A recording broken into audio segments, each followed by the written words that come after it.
ഒരടിപൊളി മീൻ fry ഉണ്ടാക്കാം.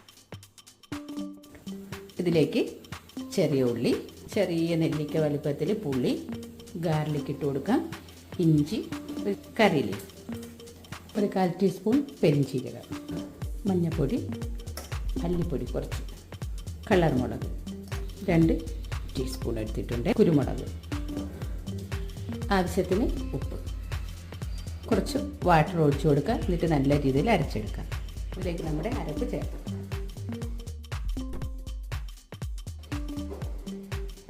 ഒരു 20 minute നമുക്ക് റെസ്റ്റിന് വെക്കാമേ.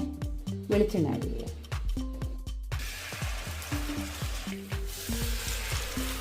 പതുക്കെ കുഴിച്ചിട്ട് കൊടുക്കാം.